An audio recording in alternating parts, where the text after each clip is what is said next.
당신의 밤에 쉼표가 되는 시간.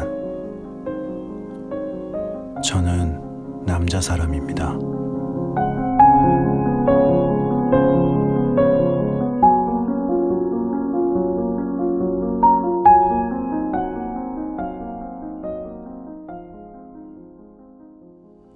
안녕하세요.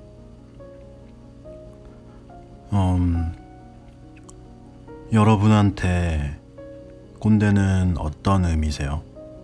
꼰대.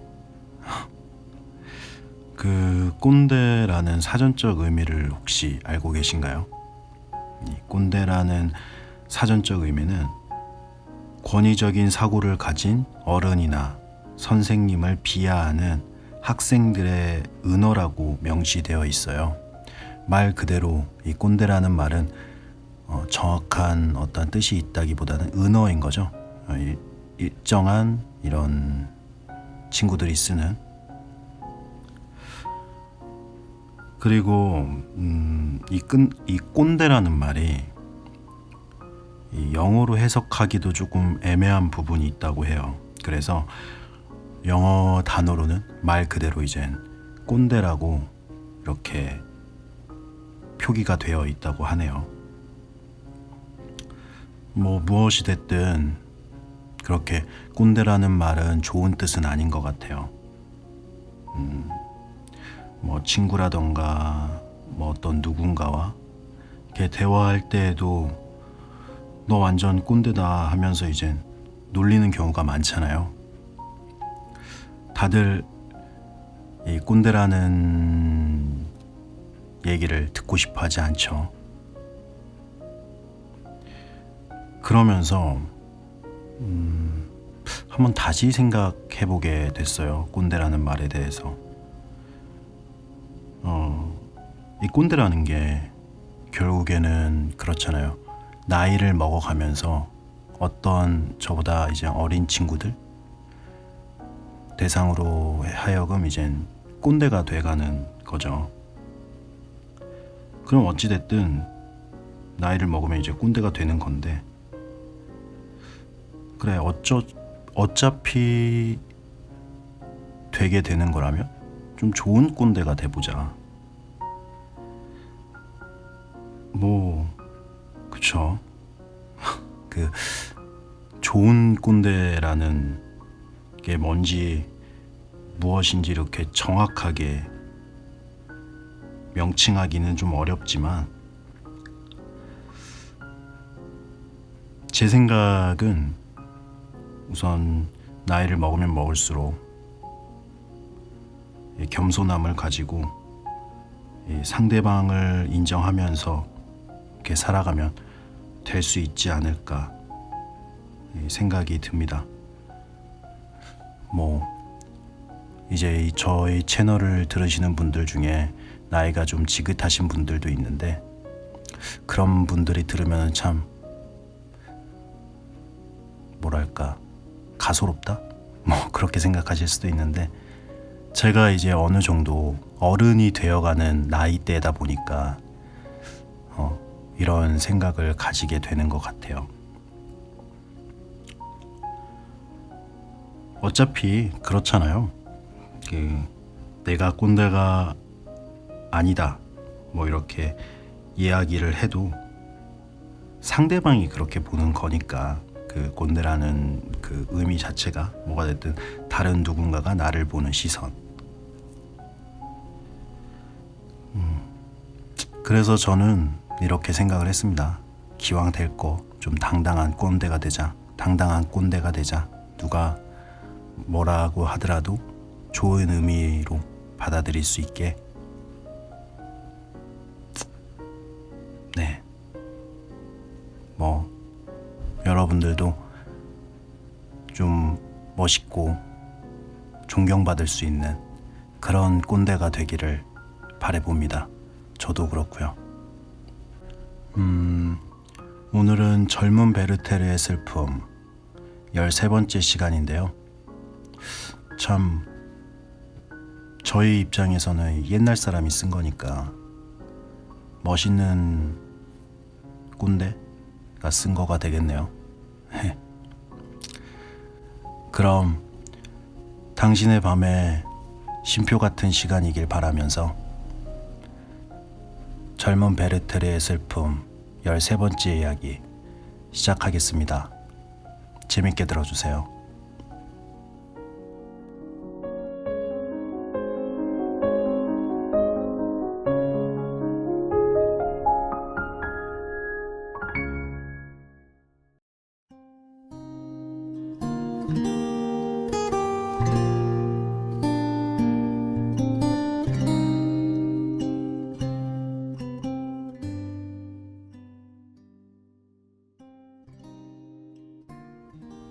(1월 20일) 친애하는 로테, 당신에게 편지를 쓰지 않을 수 없군요.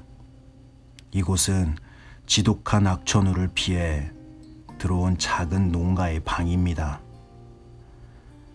잠시 머물렀던 딜한 침울한 도시에서는 낯설고 마음에 맞지 않는 사람들 사이에서 돌아다니느라 단 한순간도 당신에게 편지를 쓰자는 마음을 먹지 못했습니다.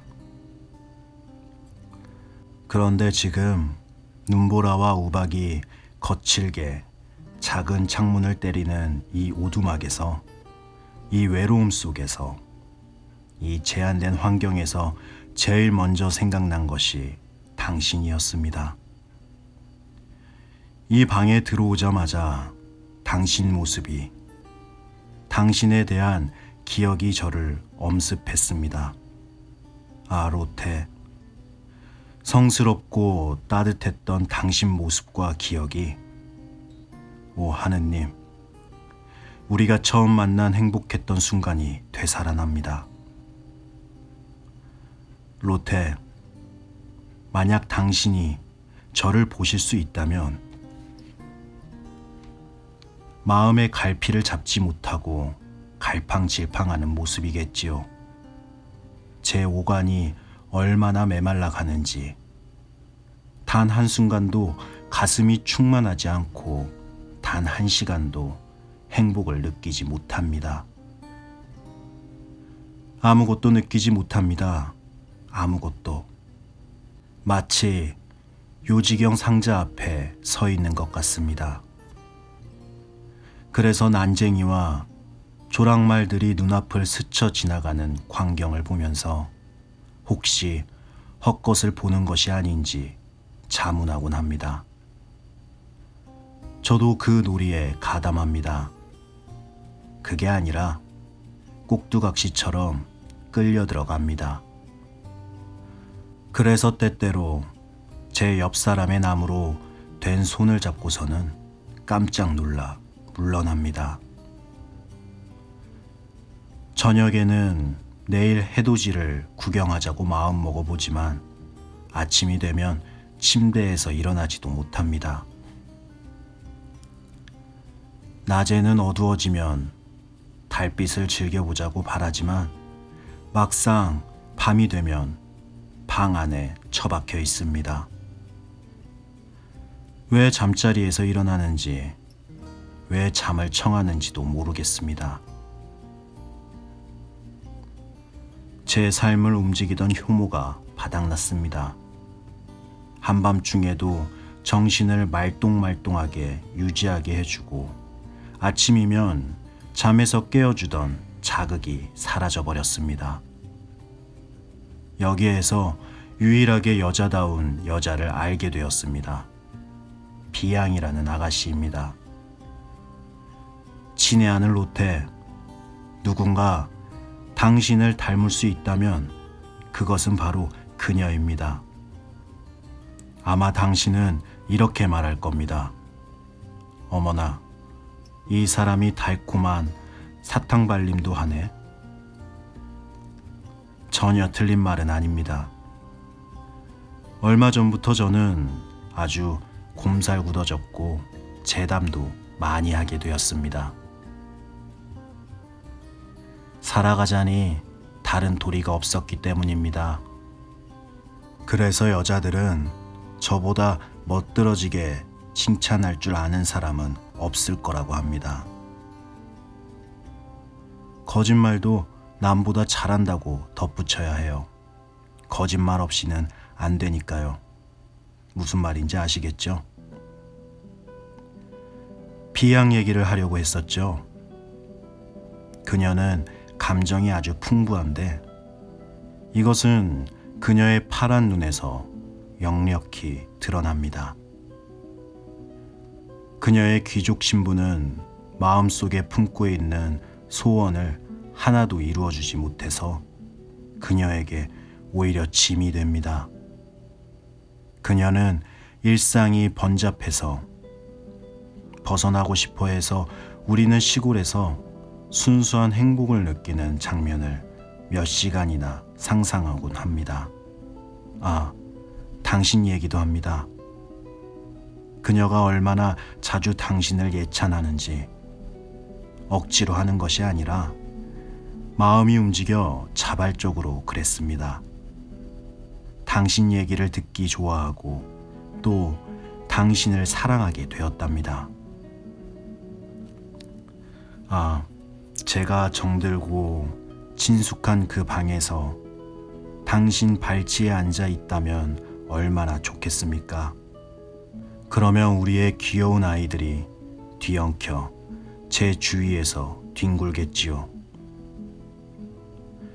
당신이 보기에 아이들이 너무 소란스러워진다 싶으면 제 주위로 불러 모아 무서운 동화를 들려주며 잠잠하게 만들 겁니다.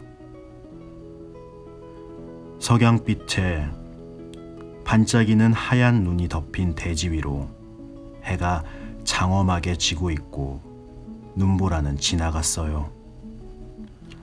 저는 다시 새장 속에 틀어 박혀야 할 처지입니다. 안녕. 알베르트가 당신 곁에 있나요? 그가 당신을 어떻게... 하나님, 이런 질문을 용서해 주소서. 2월 8일. 일주일 전부터 날씨가 지독히 나쁘다. 그런데 이것이 나한테는 오히려 다행이다. 여기에 온 이후로 날씨가 화창한 날치고 누군가가 내 기분을 잡쳐서 좋은 날씨까지 망쳐버리지 않은 날이 하루도 없었기 때문이다. 그래서 이제는 비가 제법 쏟아지거나 눈보라가 치거나 추워지거나 얼음이 녹거나 하면 이렇게 생각한다. 아, 집 안에 머무는 것이 밖에 나가는 것보다 나쁘지 않으니 괜찮다. 또는 그 반대로 밖에 나가도 괜찮겠다. 아침에 해가 뜨고 화창한 날이 될 것 같으면 저절로 이렇게 외치게 된다. 하늘이 또다시 좋은 날을 선물로 주었는데 사람들은 이 좋은 날을 서로 차지하려고 옥신각신 다투다가 망쳐버리겠지. 그 사람들이 서로 차지하려고 다투지 않은 것은 없다. 건강, 명성, 즐거움, 휴식 등 대개는 어리석거나 지각이 없거나 속이 좁기 때문에 다툰다. 그런데 저들의 말을 가만히 들여다보면 자기들 깜냥에는 최선의 의견을 제시한다는 것이다. 때때로 저들 앞에서 무릎을 꿇고 제발 그렇게 미친 듯 가슴속을 후벼 파지 말라고 부탁하고 싶다. 2월 17일. 내가 모시는 공사와 나는 이제 더는 함께하지 못할 것 같아 걱정이다. 그는 참으로 견디기 어려운 사람이다.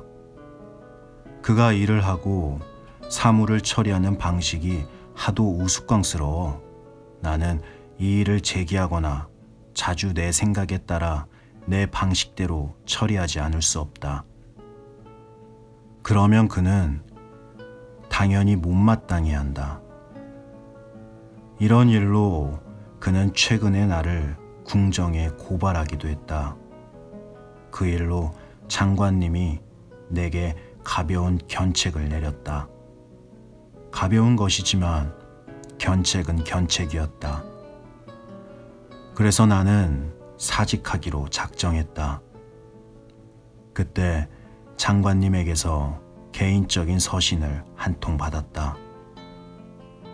나는 그 편지 앞에 무릎을 꿇고 거기에 담긴 드높고 고귀하며 지혜로운 뜻에 머리를 숙였다.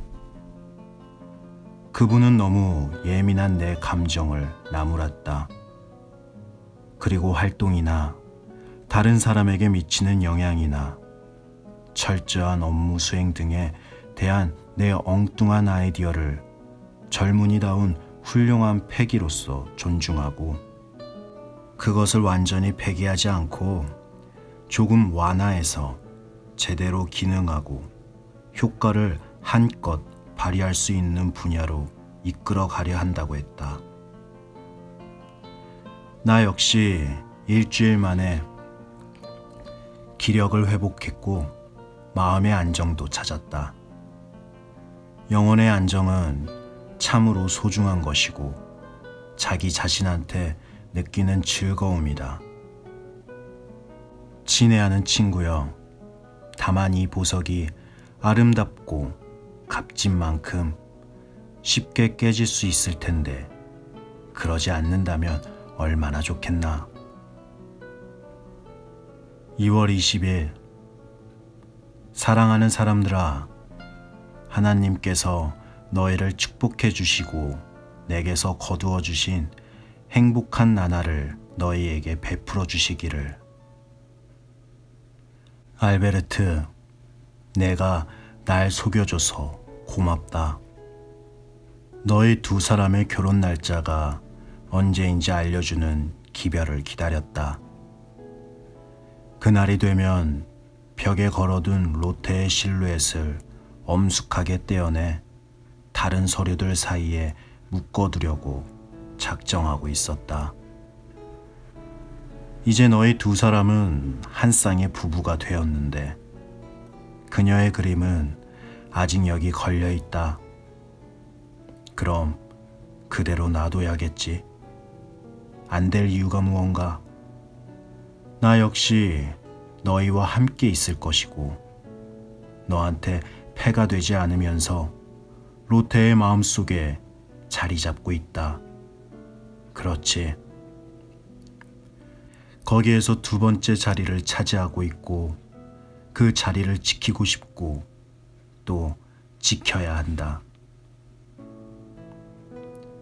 아, 만약 그녀가 날 잊는다면 나는 미쳐버리고 말 것이다. 알베르트, 이런 생각 안에 곧 지옥이 있을 것이지. 알베르트, 잘 지내기 바란다. 하늘의 천사여, 잘 지내요. 로테, 안녕. 3월 15일 불쾌한 일을 겪었는데 그 일 때문에 이곳을 떠나야 할 것 같다. 이가 갈린다. 빌어먹을. 그 불쾌한 일은 그 어떤 것으로도 보상되지 않는다. 이것은 전적으로 나를 닥달하고 다그치고 성가시게 하면서 원하지도 않는 관직에 밀어넣은 너와 어머니 탓이다. 결국 이런 꼴이 되고 말았다. 너와 어머니도 마찬가지이고. 여보게 친구, 내가 엉뚱한 생각 때문에 일을 망친다는 말을 네가 또 할까봐 역사 서술가가 기록하듯 간단 명료하게 자초지종을 적겠다. 씨백작이 나를 아끼고 각별하게 대우해준다는 것은 알려진 사실이고 너한테도 벌써 골백 번도 더 이야기했다. 어제 만찬에 초대를 받아 그분 댁에 갔다.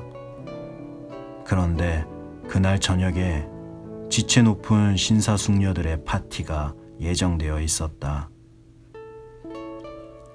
나는 그런 모임이 있다는 사실을 몰랐고 우리같이 지체 낮은 사람이 낄 자리가 아니라는 것도 눈치채지 못했다. 어쨌거나 나는 백작댁에서 식사를 했고 우리는 식사를 마치고 나서는 널따란 홀에서 이리저리 거닐었다. 나는 백작과 대화했고 그 자리에 끼어든 비대령과도 이야기를 나누었다. 그러는 가운데 파티 시간이 다가오고 있었다. 나는 정말 아무런 짐작도 하지 못했다. 그때 위세당당한 S 부인이 남편과 딸과 함께 들어왔다. 잘 부화한 거위 새끼 같은 딸은 가슴이 평평하고 예쁜 코로셋 차림이었다. 이들은 내 옆을 지나가면서 조상 대대로 전해 내려온 지체 높은 귀족 특유의 눈빛과 콧구멍을 보여주었다. 이런 족속을 보면 속이 역겨운지라 나는 그 자리를 떠나고 싶어 백작이 다른 사람들과 나누는 지겨운 잡담에서 벗어나기만 기다렸다. 그때 내가 아는 비양이 들어왔다. 그녀를 볼 때마다 기분이 좀 나아지기 때문에 나는 머물기로 하고 그녀가 앉은 의자 뒤에 섰다. 그런데 시간이 어느 정도 지난 뒤에야 비로소 그녀가 나와 이야기하는 품이 평소보다 덜 허심탄회하고 조금 난처해한다는 것을 알아차렸다. 그것이 확실히 내 눈에 띄었다. 나는 그녀 역시 여기 모인 족속들과 다르지 않은 모양이라고 생각하며 기분이 상해 그 자리를 뜨고 싶었으나 그냥 머물러 있었다. 그녀가 그러리라 믿을 수 없어 뭔가 변명거리를 찾고 싶었고 그녀에게서 혹시 한마디나마 좋은 말이 나오지 않을까 기대해서였다. 그 밖에 다른 이유가 있었는지는 내 생각에 맡기겠다. 그러는 사이 손님들이 홀을 가득 채웠다. 프란치에이스의 대관식 때부터 이어져온 정장 차림인 F남작. 이 모임에는 궁정 고문관 자격이 아니라 귀족사회의 일원으로 참석한 R씨와 그의 귀머거리 부인 등등 옷차림이 초라한 J씨도 빼놓을 수 없는데 옛 프랑켄 지방 스타일 정장에 난해진 구멍을 최신식 천으로 기워 입고 있었다. 이런 사람들이 때를 지어 몰려왔다. 나는 안면이 있는 몇몇 사람과 대화했는데 그들은 하나같이 말수가 적었다. 나는 이상하다는 생각이 들었지만 오직 비양에게만 주의를 기울였다. 홀의 한쪽 끝부분에서 여자들의 귓속말을 주고받고 그 말이 남자들에게 옮겨가 돌아다니고 이어서 S 부인이 백작에게 뭐라고 했는데 나는 전혀 눈치채지 못했다.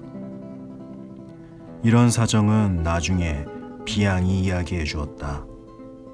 마침내 백작이 나한테 와서 나를 창문 벽감으로 데려갔다. 그가 말했다. 자네도 우리의 이상한 신분 관례를 잘 알 거야.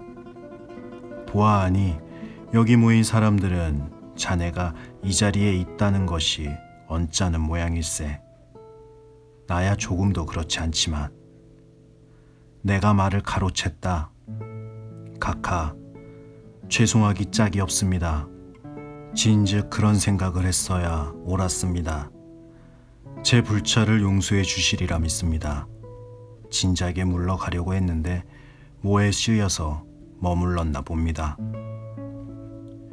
웃으면서 이런 말을 덧붙이고 머리를 숙였다. 백작은 내 손을 꼭 잡아주었다. 그 손길에는 모든 것을 말해주는 감정이 담겨 있었다. 나는 그 귀족들의 파티에서 살그머니 빠져나와 이륜마차를 타고 M이라는 마을로 달렸다. 그곳 언덕에 올라가 지는 해를 바라보며 호메로스의 작품에서 오디세우스가 착한 돼지치기들의 대접을 받는 멋진 대목을 읽었다. 여기까지는 다 괜찮았다. 저녁 때 돌아와 식당에 갔다. 식당에는 아직 손님이 조금 남아 있었다. 그들은 한쪽 구석에서 식탁볼을 뒤집어 놓고 주사위 놀이를 하고 있었다. 그때 정직한 아델린이 들어와서 나를 보더니 모자를 벗어놓고 나에게 다가와 조용히 말했다. 불쾌한 일을 당했다지? 내가 되물었다. 내가? 백작이 너를 파티에서 쫓아냈다던데. 내가 말을 받았다. 그런 파티는 지겹다. 시원한 바깥바람을 쏘이는 게 더 좋더라. 그가 말했다. 내가 그걸 대수롭지 않게 받아들이니 다행이군. 다만 그 소문이 벌써 자자하게 퍼진 게 마음에 걸려. 그때야 비로소 나는 그 일로 화가 치밀기 시작했다. 식당에 온 사람들이 모두 나를 빤히 바라보는 것은 그 때문이라는 생각이 들었다. 피가 부글부글 끓었다. 오늘 어딜 가건 사람들이 내게 동정을 표했다. 나를 시샘하는 자들이 쾌재를 부르며 떠들어대는 소리가 들렸다. 머리가 좀 좋다고 뻐기며 신분 관계를 뛰어넘어도 된다고 생각하는 오만방자한 자가 결국 어떤 꼴을 당하는지 잘 봐두라고 랄지 그 비슷한 개소리를 숱하게 들었다. 이럴 때는 자기 심장을 칼로 찌르고 싶은 심정이 되기 마련이다. 남의 말에 신경 쓰지 않는 의연한 태도를 두고 그럴듯한 말이 많지만 질 나쁜 인간들이 유리한 입장이라고 해서 자기에 대해 함부로 짓거리는 것을 참아낼 사람이 있다면 한번 보고 싶다.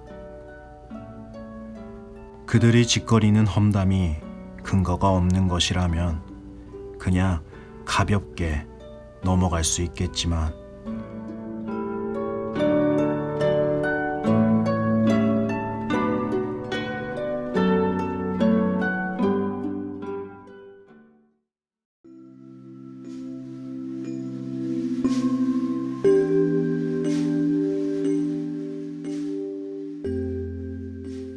네.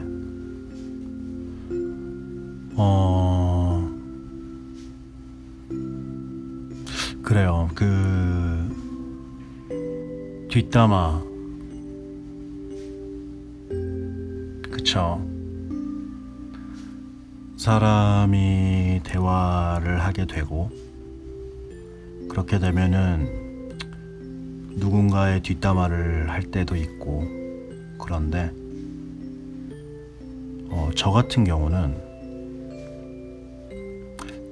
모든 분들이 다 그렇겠지만 안 하려고 노력을 할 거예요. 근데 이제 자기 감정에 못 이겨서 어떠한 그런 것들이 있어서 이야기를 할 텐데 그런 말도 있잖아요. 나라님도 뒤에선 욕한다고. 근데 최소한 저는 그렇게 생각을 해요. 이제 누군가가 뒷담화를 하고 뭔가 그 사람의 어떠한 사람에 대해서 이야기를 한다면 정말 최소한이겠지만 제가 판단을 하려고 노력을 해요. 잘 알지 못하고 그 상대방의 말하는 사람의 이야기만 듣고 다른 누군가를 판단하려고 하는 게 아니고, 만약에 그런 이야기를 들었다면은 가서 한번 직접 물어보고 싶어요. 네. 그래서 조금 더 저 같은 경우는 오해를 살 때도 많이 있지만, 뭐가 맞는지는 잘 모르겠지만 하여튼간 제일 좋은 거는 남들 앞에서 다른 타인의 누군가의 험담을 안 하는 거겠죠. 다른 누군가의 이야기를 한다면 그 사람의 좋은 면, 괜찮은 면, 그런 부분을 이야기하는 게 더 좋을 텐데, 뭐 그러는 게 좋기는 하겠지만 어디 뭐 삶이 사람 살아가고 여러 명이서 공동체 생활을 함에 있어서 그렇게 아름다울 수만은 없는 거니까 자기 자신이라도 좀 그럴 수 있도록 노력해보는 게 어떤가 생각이 듭니다. 물론 본인이 그렇게 당했을 때 상처받지 않고 잘 이겨내길 응원하고요. 네, 베르테르도 참 그 파티장 안에서 본인의 그런 이야기가 돌았다는 걸 듣고 화가 많이 났을 것 같습니다. 네, 오늘은 여기까지 하고요. 당신의 밤에 쉼표 같은 시간이었길 바라면서 저는 이만 물러가겠습니다. 당신의 밤 쉼표 하나. 저는 남자 사람이었습니다. 편안한 밤 되세요.